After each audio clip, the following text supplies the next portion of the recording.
요한계시록 5장, 우리 지난주 5장 전반절을 살폈고요. 오늘은 5장 후반절 7절에서 14절까지 요한계시록 5장 7절에서 14절까지 교독으로 읽겠습니다. 7절 제가 먼저 읽습니다. 그 어린 양이 나와서 보좌에 앉으신 이의 오른손에서 두루마리를 취하시니라. 그 두루마리를 취하심에 네 생물과 24 장로들이 그 어린 양 옆에 엎드려 각각 검은 거와 향이 가득한 금대접을 가졌으니 이 향은 성도의 기도들이라. 그들이 새 노래를 불러 이르되 두루마리를 가지시고 그 임봉을 떼기에 합당하시도다.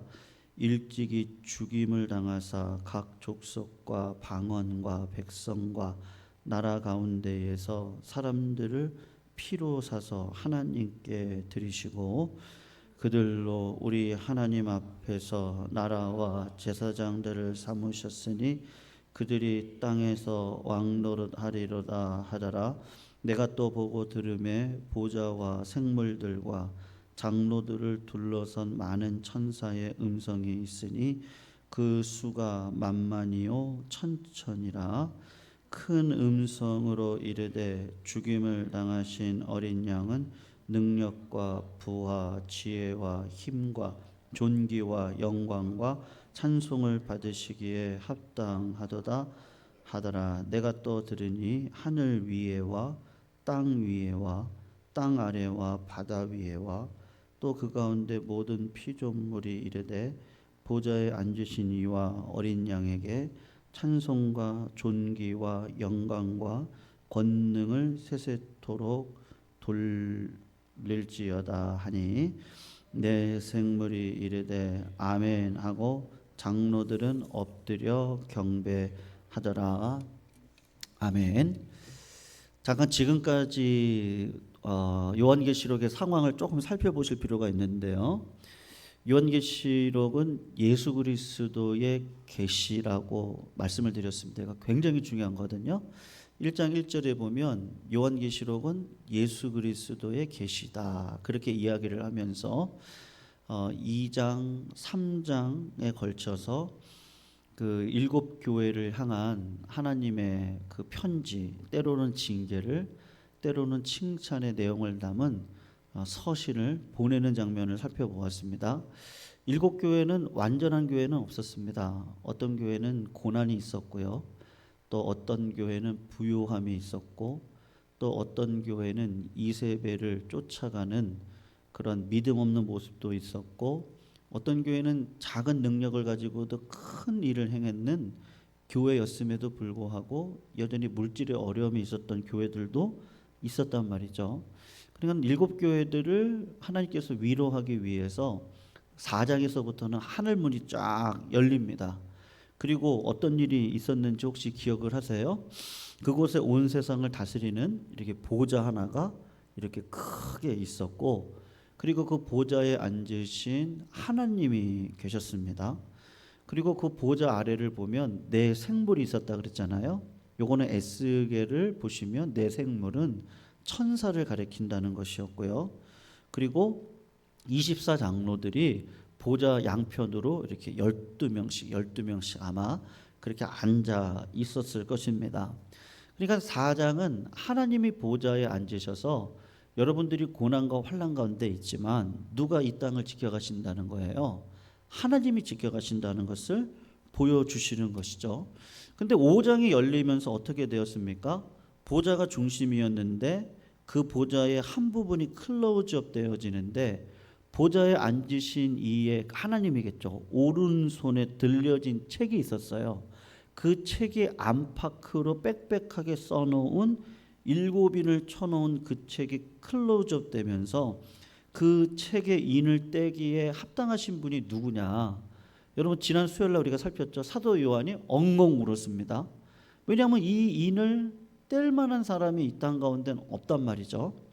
그런데 클로즈업이 어디로 향하고 있냐면 어린 양에게 집중이 되어졌던 모습까지 우리가 살펴보았습니다.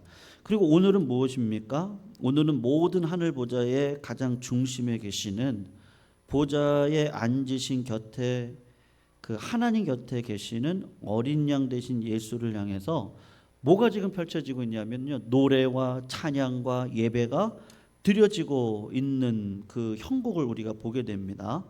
지금 이 찬양을 제일 먼저 하는 그룹이 누구예요? 여러분 7절을 한번 보세요. 그 어린 양이 나와 보좌에 앉으신 이의 오른손에서 두루마리를 취했는데 누가 취했다 그래요 지금? 예수님이 취한 거죠. 어린 양 하면 예수님이 그 책을 딱 취했더니만은 어떤 일이 일어납니까? 지금 그 책을 이제부터 열어서 예수님이 쭉 여실 거예요. 그 책을 여시면은 하나님의 구원, 또 영적 전쟁의 신비, 또 하나님의 나라 경륜들이 이렇게 쭉 펼쳐질 거란 말입니다. 그러니까 지금 그런 일이 펼쳐질 거를 누가 하시겠다는 거예요? 어린 양이신 예수 그리스도가 한단 말이죠. 그게 눈앞에 딱 펼쳐졌단 말이에요. 그러니까 그때부터 어떤 일이 일어나냐면 이 천국에서 이미 그냥 화음과 코러스가 막 하나가 돼가지고 막 찬양이 펼쳐지는 것, 막 찬양이 막 쏟아져 나오기 시작을 하는 거예요. 그래서 첫 번째로 누가 찬양을 해요? 한번 8절을 보세요. 그 두루마리를 취하심에 누구하고 누구요? 내 생물하고 24장로들이 그 어린 양 앞에 엎드려서 각각 검은 거와 향이 가득한 금대접을 가졌으니 이 향은 성도들의 기도다, 그렇게 이야기를 하고 있어요. 여러분 4장과 비교를 해보면 하나님의 보호자 앞에 찬양을 하고 있는 존재들이 똑같았거든요. 내 생물이 있었고 그 다음에 24장로들이 있었어요. 그런데 4장에서는 어떻게 찬양을 했을까요? 따로따로 했어요. 따로따로.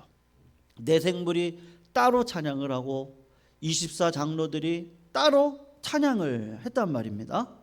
그런데 4장, 5장에서는 어떻게 되어지냐 하면 따로따로 하는 것이 아니라 함께 찬양을 올려드리고 있는 모습을 보여주고 있단 말이죠. 그러면 여러분 한번 생각을 해보세요. 찬양을 할 때 이들이 뭐를 가지고 올라가서 찬양을 하고 있어요? 도구가 필요할 거 아니에요. 하나님의 영광을 올려드릴 때 여러분 우리가 하나님의 영광을 위해 살고 싶어요. 그럼 어떻게 사는 게 하나님의 영광을 위해 사는 거예요? 뭔가 지금 도구가 있어야 되지 않겠어요? 여러분 8절을 한번 보시면 다시 보세요. 거기 뭐라고 이야기를 하죠? 두루마리를 취하셨던 어린 양에게 내 생물과 24장로들이 그 어린 양 앞에 엎드려 각각 뭐하고 검은 고, 그 다음에요 향이 가득한 금대접을 가지고 들어간다는 거예요. 여러분 하나님 앞에 나올 때 여러분 하나님은요 빈손 들고 나오는 걸 굉장히 싫어합니다. 제가 지금 뭐 헌금 설교하려고 하는 거 아니에요. 하나님께서 원하시는 물질, 그러니까 재물로 상징되어지는 것이 있는데 그게 오늘 본문을 보면 뭐라고 얘기하라고 있어요? 첫 번째가 검은고, 두 번째가 금대접에 담긴 성도들의 기도, 이걸 이야기하고 있단 말이에요. 여러분 굉장히 슬퍼요? 힘들어요? 찬양이 나오세요? 아니면 한숨이 나와요? 뭐가 나와요? 한숨이 나오죠. 네. 그런데 검은고를 탄다는 게 뭐예요? 여러분 이게 의도적으로 타는 거거든요. 예전에 주일날 한번 설교를 했던 적이 있었는데 엘리사가요 검은고를 가지고 오라 그러죠. 지금 아람 군대가 막 쳐들어왔어요. 북이스라엘에. 그래서 아람 군대가 이제 북이스라엘을 먹어버릴 형국이에요. 그러니까 이스라엘 왕이 유다 왕하고 찾아와가지고 엘리사에게 구원을 좀 베풀어 달라고 이야기를 해요. 하나님의 능력이 필요할 때입니다. 그렇게 이야기를 해요. 여러분 그랬을 때 엘리사가 뭐라고 얘기하죠? 검은고를 가지고 오래요. 그들이 원하는 건 뭔데요? 전쟁에서 승리하는 거잖아요. 그런데 검은고를 가지고 오래요. 그리고 온 백성들이 아침 일찍 서가지고 검은고를 타는 엘리사와 함께 뭐를 하는지 아십니까? 하나님 앞에 예배를 드리거든요. 온 백성들이 예배를 드려요. 여러분, 검은고가 뭘까요? 우리 삶 가운데 고난이 있습니다. 어려움이 있어요. 제가 오늘 아침에 좀 수요일 날은 이제 한 9시 정도 오거든요. 좀 일찍 와서 오늘 설교해야 될 말씀을 읽고 묵상을 하고 머릿속으로 레이아웃을 잡고 그리고 이제 방송실로 제가 올라가요. 한 9시 한 40분 정도. 그래서 뭐 이런저런 거 좀 미리 좀 세팅을 다 해놓거든요. 근데 올라오다 보니까 이 소화기가 보이더라고요. 좀 2층 바깥에 있는 소화기는 좀 오래됐어요. 그리고 요거 안쪽에 있는 소화기 2층에 저기 있거든요. 그거는 좀 새 거예요. 여러분, 이 건물 하나를 짓고 이게 뭐라 그러죠? 건물을 완공하고 난 다음에 이거를 나라에서 허가를 해줘야 돼요. 그렇지 않으면 사용을 못 해요. 성도님, 우리 들어오는 길 여기 지금 양쪽 두 문이 있잖아요. 그 위에 보면은 저 비상구 저 전멸등이 켜 있습니다. 한번 봐보세요. 있어요, 없어요? 보세요. 양쪽으로 저 녹색으로 사람이 이렇게 걸어가는 거예요. 예. 네. 위에 저거 있어야 돼요. 저거 없으면 안 돼요, 저거. 그리고 소화기도 이렇게 곳곳에 놔야 돼요. 그래서 와가지고요, 그게 완공되어 건물만 잘 지으면 안 되고 소화 시설부터 도피를 어떻게 할 것인지 이런 걸 다 하거든요. 제가 저 갑자기 소화기를 보다가 어떤 사건이 하나가 딱 기억이 났어요. 그게 뭐냐면 어떤 그 상가에 불이 났습니다. 실제로 있었던 일이거든요. 근데 그분이 교인이세요. 장로님이신데 불이 났어요. 그러니까 여러분 어떻게 하겠어요? 119 연락을 하죠. 근데 불이 났으니까 소화기를 들고 꺼야 돼요. 근데 이 소화기가 오래된 거예요. 그래서 그 남자분 장로님이 소화기를 들고 이걸 떼고 그다음에 푸시를 하면 되거든요. 이렇게 팍 누르면 되는데 얘가요 너무 오래돼 가지고요 터져 버렸어요. 그리고 돌아가셨거든요. 아, 이게 뭐예요, 이런 거. 참 생각지도 않았다. 인생에 어려움이 있거든요. 제가 그런 걸 보면요, 내가 계획한다고 뭐 내 인생이 뭐 오래 사는 것도 아니고, 예. 여러분 뭐 물질의 어려움이 있다고 하지만 뭐 사실은 뭐 그런 거 가지고 이렇게 내가 몸뚱아리 하나 건강하면요 벌면 되거든요. 예. 좀 어려운 기간을 지나가는 거지 열심히 벌고 뭐 저축하면 됩니다. 예. 그런데 여러분 내 생각과 내 계획이 다 맞아 떨어지냐고요. 예. 예. 제가 그걸 보면서 제가 갑자기 드는 생각이, 야, 이건 인생의 주인은 하나님이시고 그 하나님이 우리의 삶을 주장해 주셔야 되는데 나와 함께 해주시는 것이 최고의 복이다. 네. 그 지내놓고 보면은 어려움이 있었어요. 그런데 그것 때문에 뭐 했어요? 하나님을 의지하는 거예요. 그것 때문에 교만하지 않아요. 내 인생에 언제 검은 거 탈 날이 있겠어요? 이 기도의 검은 거, 찬양의 검은 거, 하나님 앞에 나와 이 감사의 검은 거를 언제 타겠냐고요. 그런 고난이 없으면요, 우리는 다 교만합니다. 예. 성도님들 다 기도 제목 있으세요, 없으세요? 예, 없는 분이 어디 있냐고요. 그런데 자존심을 세워요. 나는 괜찮대요, 나는. 그런 사람이 어디 있냐고요. 예. 교회 오면 나의 그런 부족함이 보이고 기도 제목을 서로 나누고 그리고 함께 기도하고 하나님 동행해 주시잖아요. 두세 사람이 모인 곳에 하나님이 함께 하신다 그러셨습니다. 여러분 기도는 혼자 하는 거 아닙니다. 내가 혼자 하는 기도는요 안 돼요. 하나님께서 내가 하나님과 관계가 올바르면 사람과의 관계가 올바르고 중보기도를 통하여서 하나님이 합력해서 그 기도를 받아주시거든요. 그 모든 관계가 지금 이 거문고라는 거 그리고 금대접에 담긴 누구의 기도요? 오늘 한번 보세요. 네, 성도의 기도 뭐라 그랬어요? 들이에요? 아니면 기도예요? 잘 보세요. 기도들. 네. 여러분 우리가 성도로서 잘 살아야 돼요. 깨끗하게 살아야 돼요. 근데 예수 믿는 증거가 뭔지 아세요? 깨끗하게 사는 게 아니에요. 살고 싶죠. 그런데 내 힘으로 안 되거든요. 아까 좀 전에 말씀드렸던 그 소화기. 아니 이게 터질 줄 어떻게 알았냐고요. 네. 제가 이전 교회에 있을 때 그 지휘자분의 남동생 거구가 몸이 거구입니다. 발도 한 290은 되시는 것 같아요. 건강하셨어요. 근데 저 연세대 세브란스 병원 신방을 갔었거든요.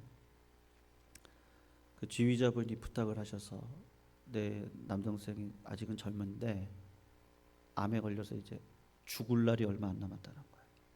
그러니까 구원은 받아야 되지 않겠냐고 목사님 가서 예배도 드려주시고 근데 원망이 대단해요. 하나님이 살아계시면 이룰 수 있냐고. 왜냐하면 내가 너무 젊은 날이잖아요. 네.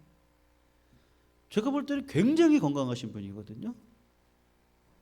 딱 하나님이 이렇게 딱 부르시면 여러분 우리네 인생 가운데 안 갈 분이 어딨냐고요. 이게 내 힘으로 사는 거냐고요. 내가 혼자 기도해서 되는 거냐고요. 성령님이 말할 수 없는 탄식으로 나를 위해서 애통해 주시는 거예요. 그리고 누가 우리의 기도를 하나님 앞에 올려드립니까? 내가 가면 어떻게 하나님 앞에 올려드려요?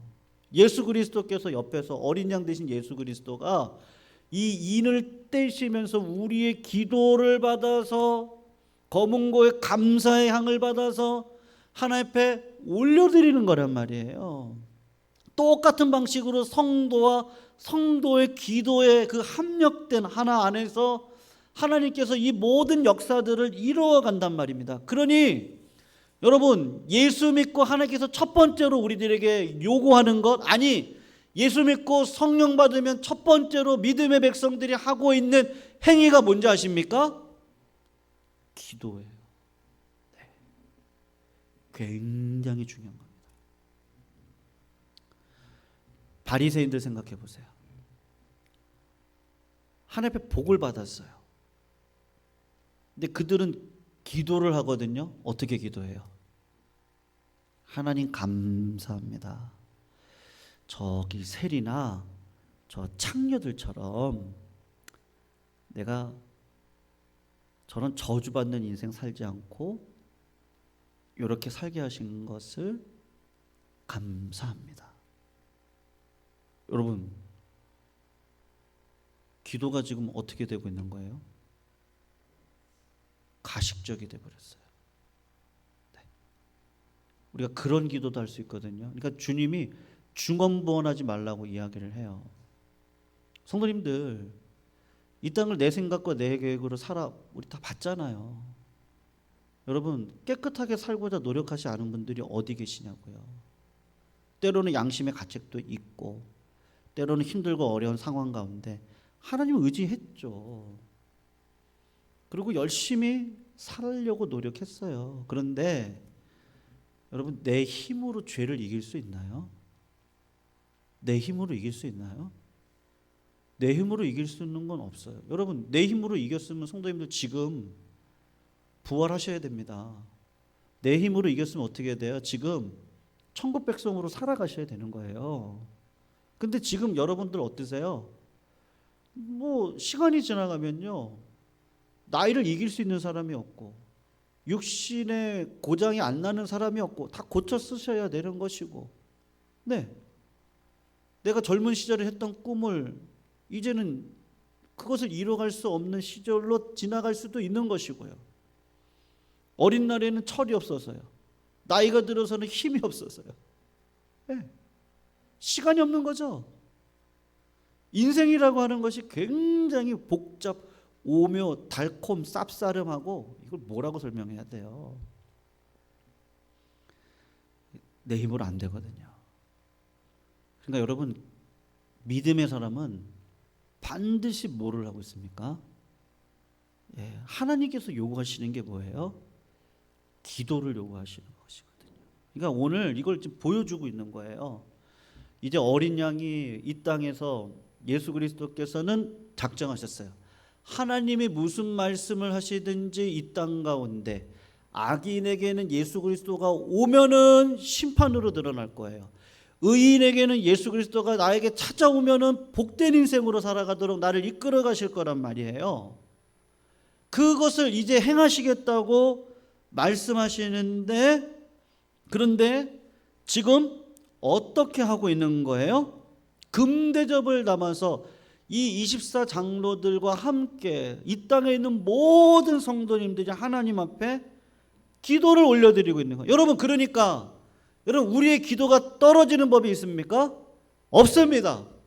우리의 기도가 응답을 다 받고 이 땅을 살아가는 거예요? 그렇지 않습니다. 예전에는요, 내가 기도한 대로 응답받고, 예전에는요, 믿음의 사람은 영향력을 행사하고, 예전에는요, 믿음의 사람이 하늘의 축복을 받아서 세상에서 떵떵거리고, 그게 단 줄 알았어요. 근데 그건 세상에 우상이 들어와 있는 거더라고요. 오히려 믿음으로 살아갈 때 믿음의 백성들에게 하나님께서 저희들에게 요구하시는 건 뭐예요? 믿음을 요구하시고, 믿음의 삶을 살아가는 자에게 삶의 태도가 무엇으로 드러나게 되어져 있습니까? 인내해야 되거든요. 하나님의 뜻을 물어야 되거든요. 하나님이 아니면 이 고난을 견딜 힘이 없거든요. 피할 힘이 없어요. 그러니까 날마다 주님 앞에 나아가게 되어져 있단 말이에요. 그러니까 오히려 뭐예요? 응답이 떨어지지 않아도 영원히 하나님이 나와 함께 하신다고 하는 그 복을 누리고 교제 가운데 살아가는데, 이게 진짜 복이구나. 여러분, 사도 바울을 생각해 보세요. 사도 바울은 오히려 세상적으로 자랑할 수 있는 걸 다 뭐로 여겼어요? 똥으로 여겼죠.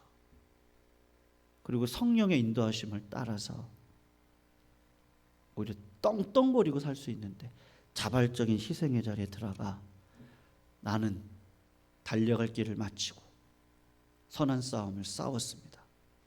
그리고 뭐를 지켰다고요?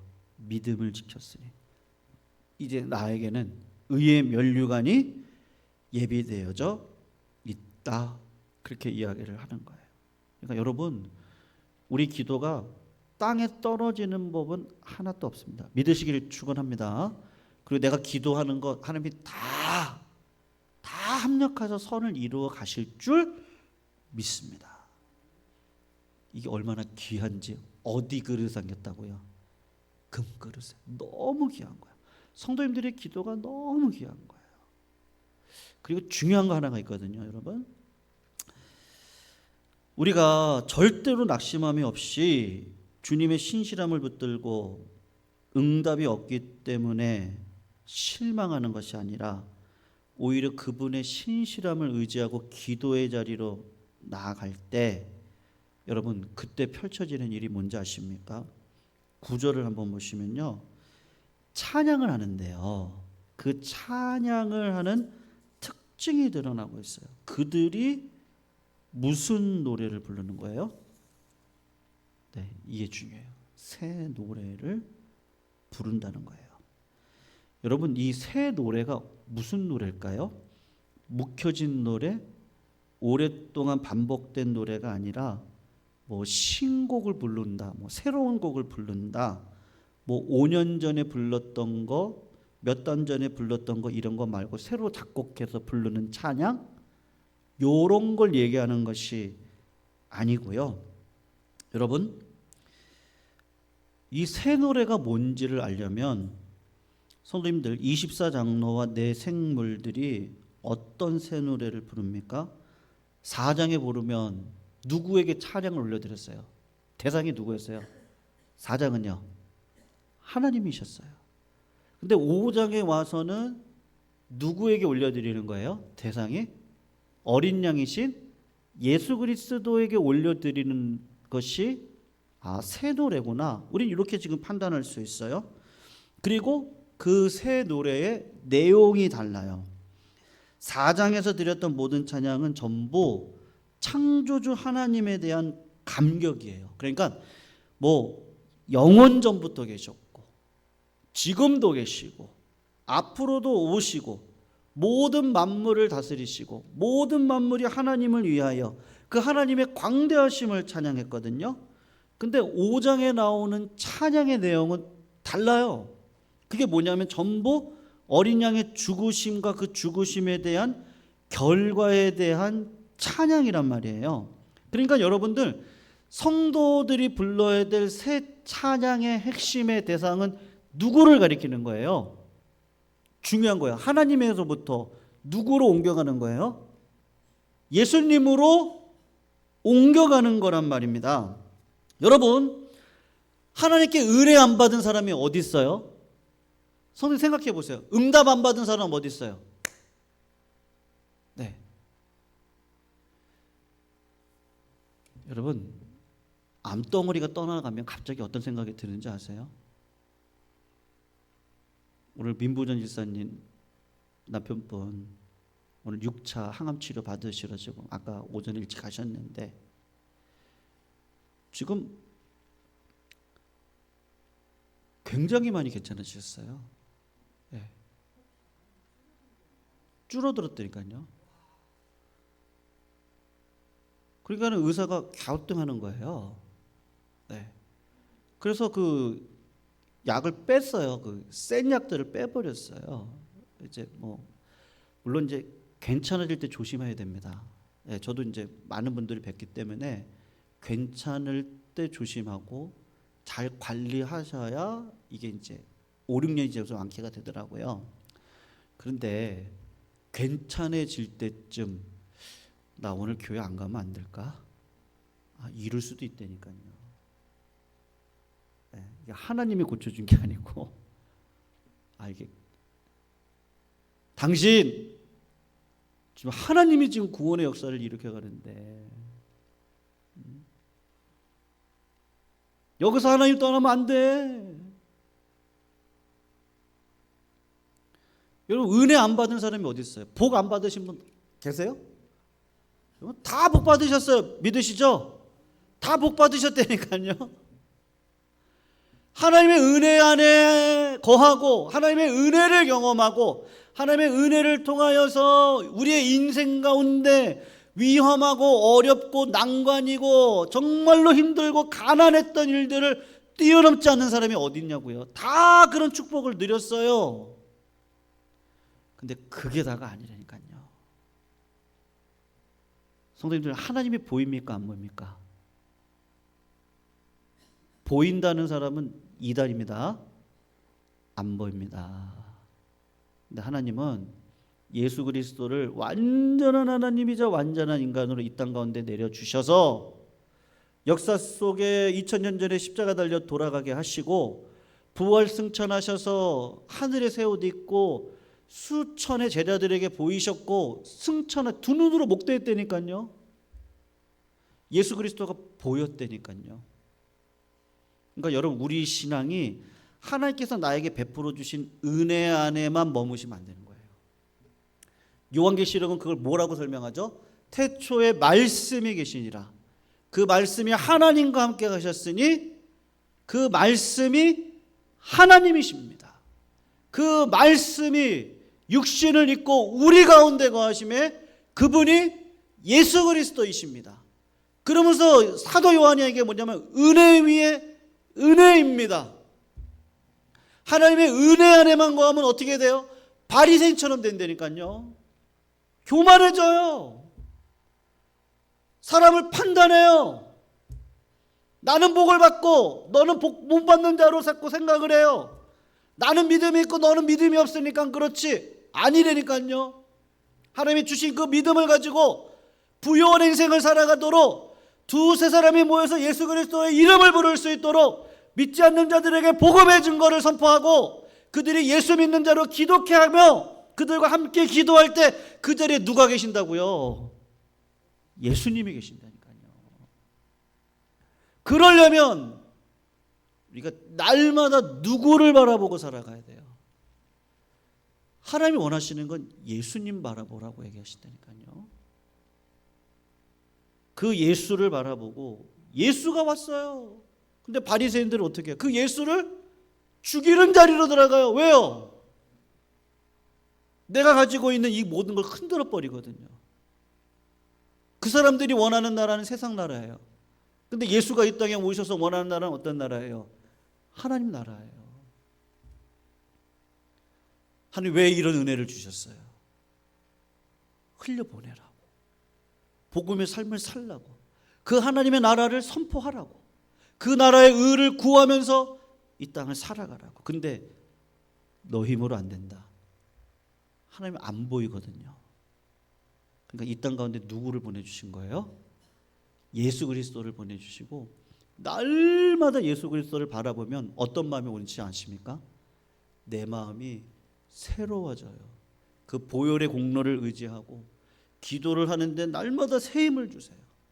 찬양을 올려드리고 감사의 조건들이 생겨나기 시작을 하고 환경을 이길 수 있는 은혜 위에 은혜의 파도가 덮기 시작을 하면서 믿음으로 살아갈 수 있도록 우리들을 인도해 가시는 거예요. 우리가 왜 교만해요? 자꾸 계급장 붙들어서 그래요. 목사라고요. 장로라고. 선교사라고. 내가 이 교회에서 몇 년 다녔는지 압니까? 내가 성가대를 30년을 섬겼어요. 네. 나 기도 많이 하는 사람이에요. 나 헌금 많이 하는 사람이에요. 그걸 하나님이 주신 복을 그냥 하나님 앞에 철든 자식으로 당연히 살아가셔야 되는 거고요. 거기서 멈추면 안 되고 그 모든 도구를 가지고 누구를 바라봐야 된다고요? 어린 양이신 예수 그리스도를 바라보셔야 된다고요. 그렇지 않으면 우리의 믿음은 어떻게 됩니까? 무너진답니다. 그래서 어떤 사람은 모래 위에 지어요. 하나님의 은혜로 뭐 집도 잘 질 수 있죠. 근데 어떤 사람은 반석 위에 지어요. 은혜 위에 은혜예요. 하나님이 주신 은혜를 어떻게 은혜로 살아갈까? 예수님이 뭐라고 말씀하셨습니까? 나를 부인하고 십자가를 져야 된다. 뭐 쉽지 않은 일입니다. 그러나 성도님들, 오늘 요한계시록은 바로 그 어린 양을 바라보라고. 하나님은 안 보입니다. 예수 그리스도가 말씀으로 이 땅에 오셔서 이 성경이 생겼잖아요. 말씀으로 내 삶을 뒤돌아보고 말씀으로 내 삶을 조종해서 말씀을 먹고 말씀으로 들어가 말씀대로 살아가면 하나님이 그 마음이 어떤 마음인가요? 날마다 새로운 마음이라니까요. 날마다 주님을 바라본다니까요. 날마다 하나님을 찬양하고 싶다니까요. 하나님 그 마음을 받아주시는 거예요. 여러분 이게 예배인 거죠. 예배의 핵심은 맞죠, 하나님이죠. 그러나 어린 양 대신 예수 그리스도 앞에 나와 그분의 죽으심, 그분의 십자가, 그분의 부활, 그분의 능력, 그분의 비하됨, 그분의 겸손함, 그분의 기도, 그분의 감사, 이 모든 것들을 배워가실 때 하나님께서 우리의 예배를 받아 주실 줄로 믿습니다. 우리 말씀 붙들고 286장